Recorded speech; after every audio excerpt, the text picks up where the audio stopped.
All right, what's up, football fans? Welcome back. It's time for the final NFL playoff preview. I can't believe this. It's myself, Jeff Hartman, joined by Wesley Coleman. What's up, Wesley? We're getting ready for the Super Bowl, man. We are. It's a few days away now. Pretty incredible that we're here, and I think probably got the right teams eventually kind of playing in it. You got any big plans? You go to any parties? You just stick at home? What's your deal? Yeah, I'll be at home. I want to listen to the commercials. I'll care about that as much.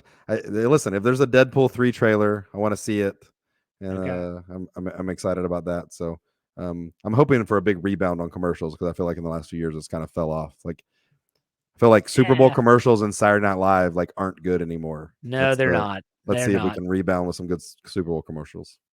You're old enough. You're about my age, probably a little older. Do you remember the beer commercials were just hysterical? Like when Bud Light and Miller Lite were feuding back and forth and Yes, Budweiser, it was great. Like it didn't make me want to drink the beer, but it was funny to watch.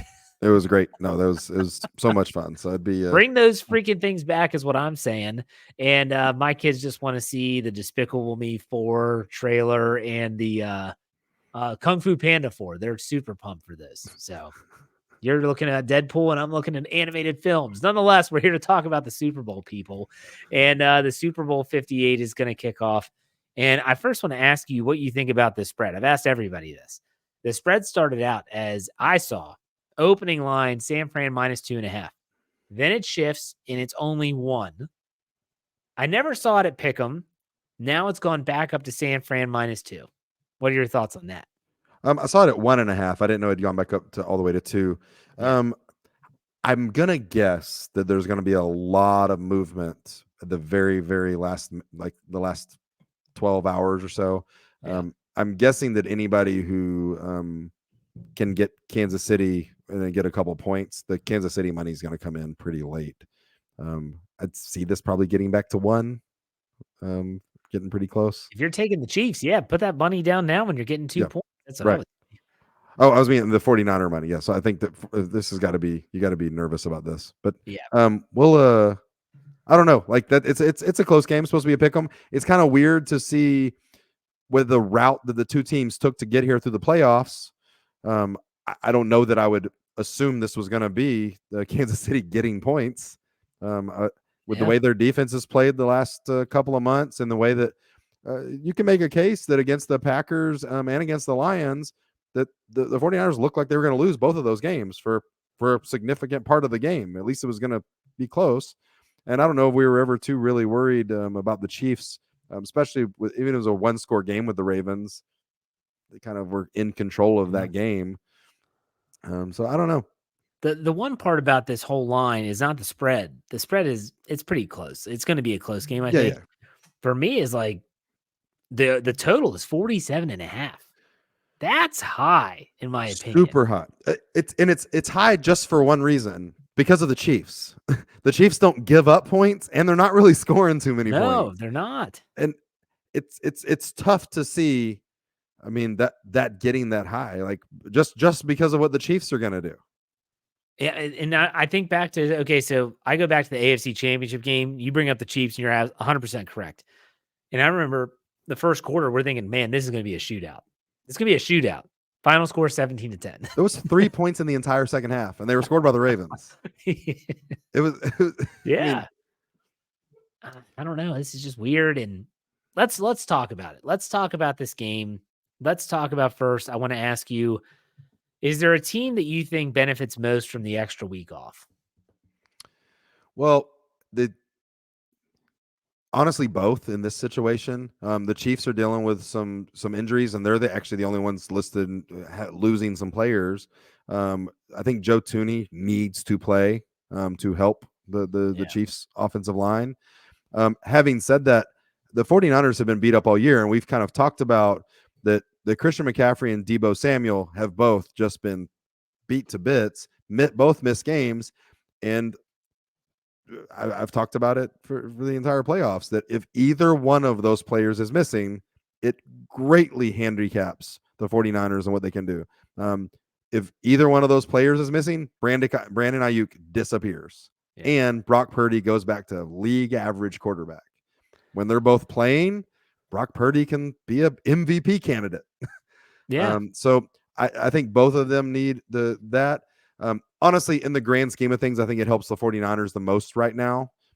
Also calms Brock Purdy's um, nerves and gets him kind of in this whole. I think Patrick Mahomes would have loved to have played the next day after the last game, Yeah. and put the 49ers in any kind of handicap position whatsoever. Yeah, health aside, I spoke about this on the NFL Whip Around with Coach Kevin Smith, and it really, to me, and he agreed with me, it comes down to Kyle Shanahan's offense versus Spagnuolo's defense, and they get an extra week to prep. And this is like the chess match of all chess matches here. Spagnuolo has a great defense in Kansas City, even though we've been screaming from the mountaintops all year, like this group is really good. They're just not getting the credit they deserve.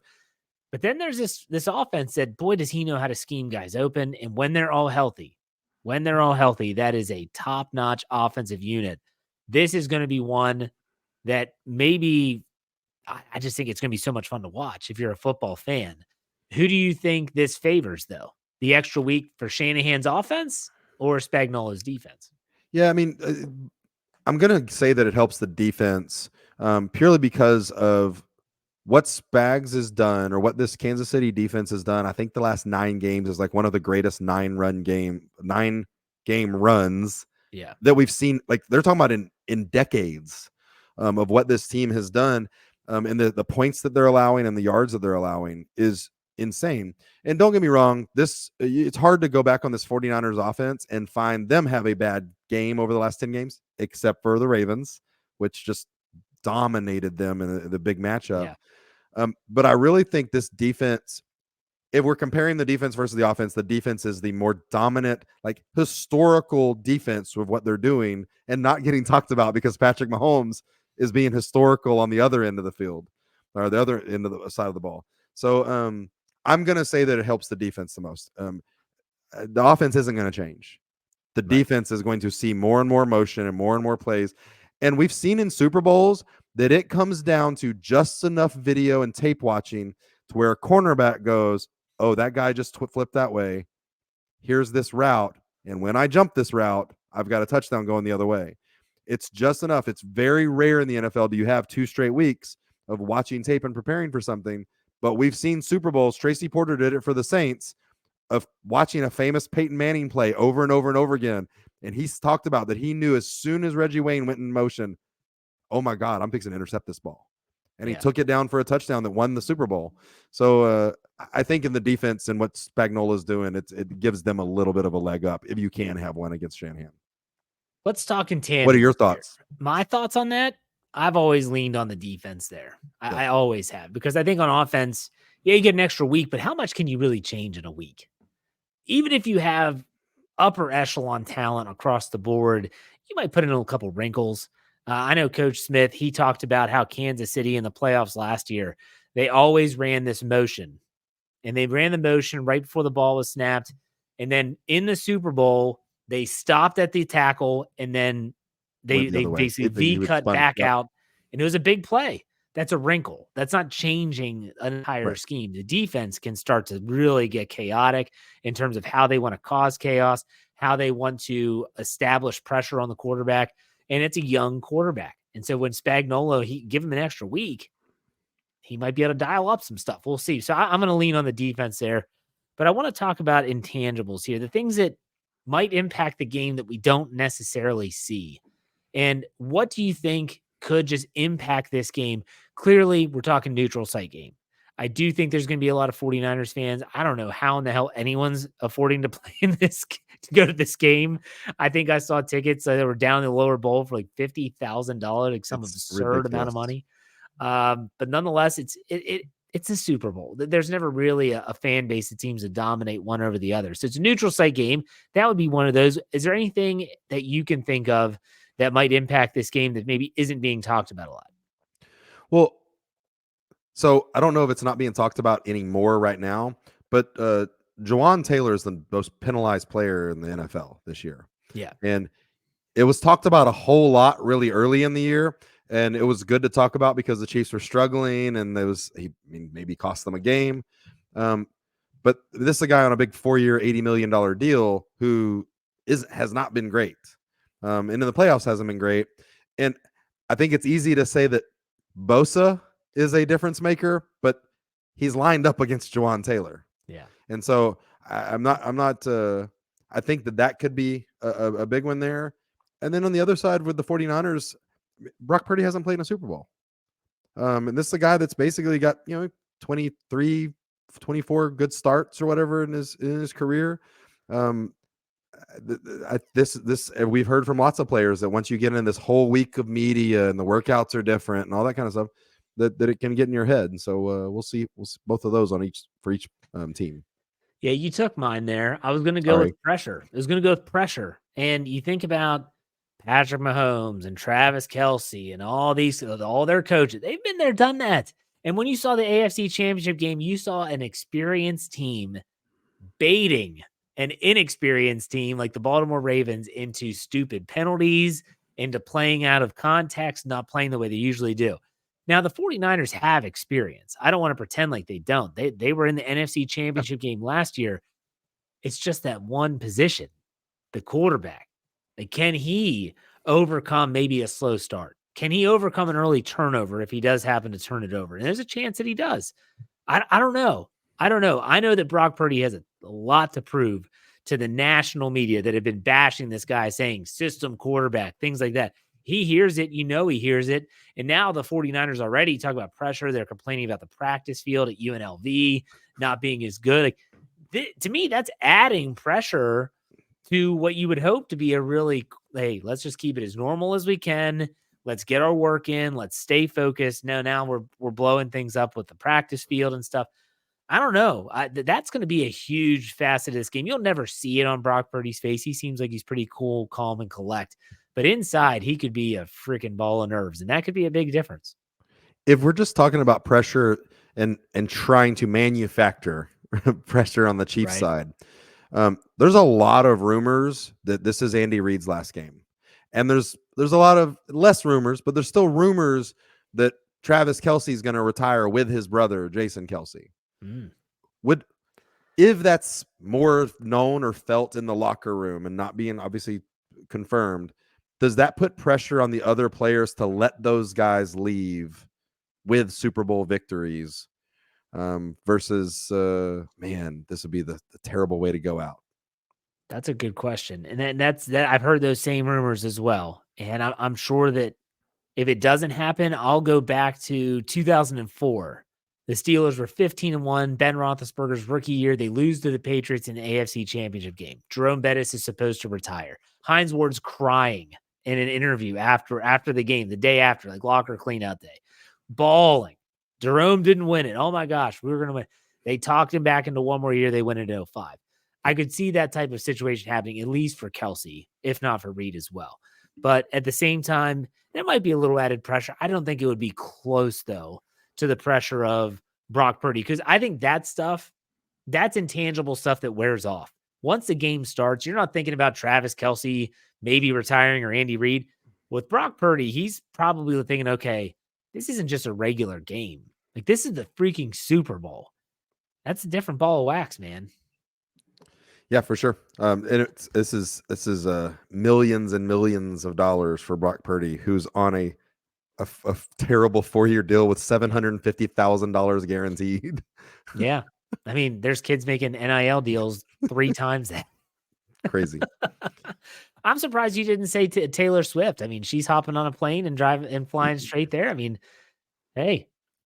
Man, and I tell you what, with her cleaning up at the Grammys, and Travis Kelce has put down the gauntlet that he now has to bring hardware home.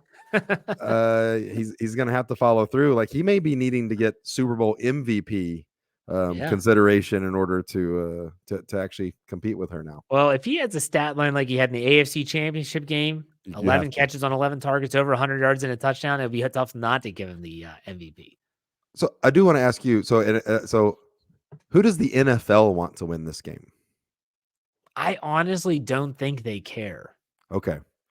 Because the Chiefs are there. So meaning the Swifties are watching. So they have the ratings boost already. The 49ers have a huge fan base, and they could win their 6th Super Bowl. That's a win for them as well. And the Chiefs fan base has obviously grown over recent success. So I don't think they care. I really don't. You?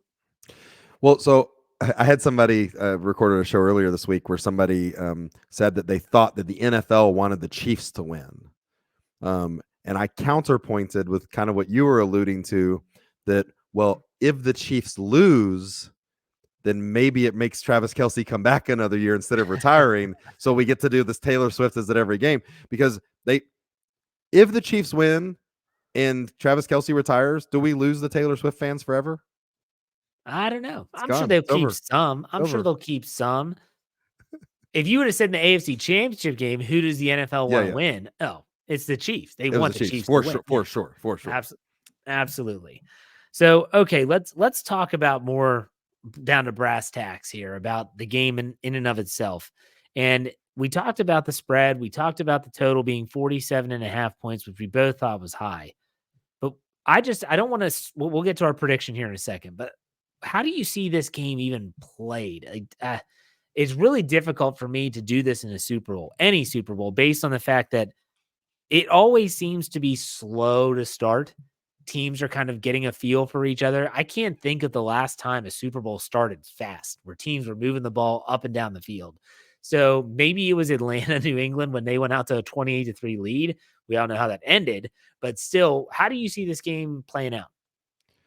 Yeah, so I think that both teams could sense getting into being a slow, defensive, low-scoring game, and I think that neither one of these head coaches wants that.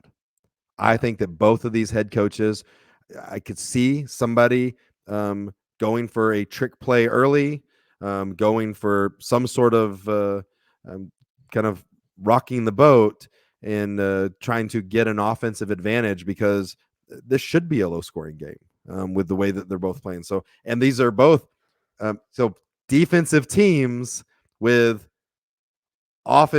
crazy offensive players and fun offenses. These are both looked at as offensive teams if you're just like on the surface, but I don't think either one of them. I think their defenses is what's going to carry them. So I think that both coaches, Andy Reid and Shanahan, could be looking for an offensive advantage or offensive surprise in this game, and realize that could be the difference. And if you get it over early and you get a 2-score lead early, it could be enough. I mean, it's what the Chiefs did to the Ravens. Yeah. The Chiefs got up 17-7, and that's the game. It was over. Yep. Ball game. Let's do this. Let's break this down this way. Okay. We'll kind of do it rapid fire. So I'm going to say, like, okay, offense, if you had to pick one or the other, Chiefs or 49ers, who are you picking? So let's start there. Offense. Who do you like in this matchup? Chiefs, 49ers. It's Patrick Mahomes, man. Like, I think that if you sit here and how many weapons, it's the 49ers. But it's that one big weapon. It's Patrick Mahomes, and what he brings, the intangibles are just, he's got them here. He's the best quarterback in the NFL right now. And it's just going to come down to him making a play at some point. Yeah. I'm right there with you. I think it's the Chiefs. Let's go defense now, though. Kansas City or San Francisco? Again, I think 49ers have the best players, a couple of players that I think are maybe the 3 best defensive players in the game play for the 49ers. The Chiefs are one of the best defenses that we've ever seen in the last couple of months. And so I think their coach is just killing it. I'm going to give the Chiefs the advantage there. Got to give it to the Chiefs. I like the Chiefs top to bottom. I like the front 7 for San Francisco is really good, but their secondary to me is kind of skeptical. So I like the Chiefs secondary better. I do want to give some props to the San Fran D. I think they're better than we all might give them credit for. But let's go to special teams now. Big part of the game. Who do you lean on? I mean, it's Harrison Butker is the biggest difference maker in this game, by far, on special teams. And Jake Moody just has not been reliable at all. He's 84% throughout the season, and this I think this is going to be a close game. And Harrison Butker, I think he's missed 2 kicks the entire year, right? Something like that. Yeah, he's very consistent. He's crazy good. And here inside the Allegiant in Vegas, he's going to kick whatever he wants under 60 yards. Yeah. And I think it's what Jake Moody is the alternative there for San Yeah. Francisco. He's had his issues. So I got to lean on, Butker and the Chiefs there. Last one, I think this is maybe the closest thing to a toss up is coaches. Yeah, I am gonna, man.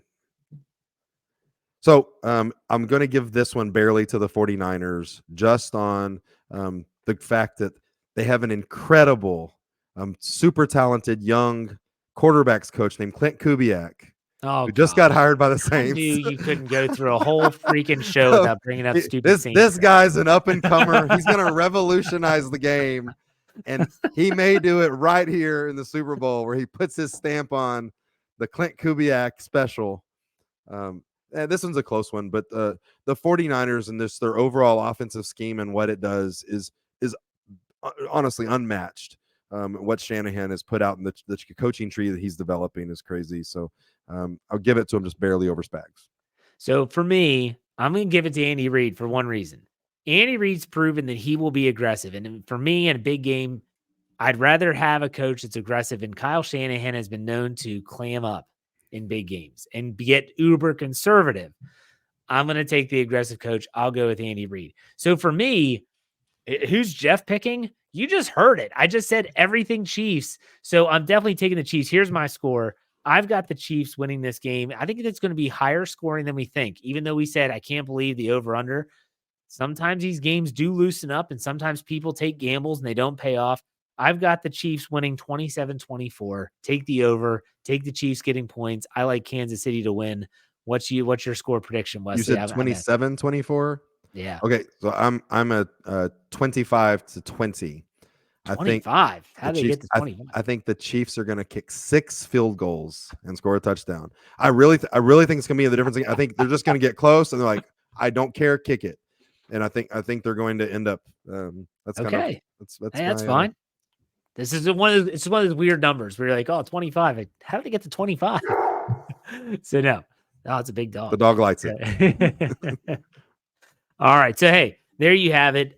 We will definitely be back to talk about the game in and of itself afterwards. We'll do a show next week, kind of recapping the Super Bowl, giving our thoughts and stuff like that. But Wesley, let everyone know where they can find your Saints coverage. Yeah, you can find me at the Dome Patrol podcast. You can find us on Twitter at Dome Patrol PCast, or my personal Twitter is at HoodatWesley13. And Jeff, we got to go back and still cover the Pro Bowl, so we can let that go for no flag football. Jeff, where can we find you? Yeah, you can find my coverage of the Pittsburgh Steelers on the Steel Curtain Network. Anywhere you get your podcast, search Steelers or Steel Curtain Network. You can find me on Twitter at jhartman, HARTMAN _PIT. Wesley, thank you for your time, man. We will talk next week. Take it easy. Thank you.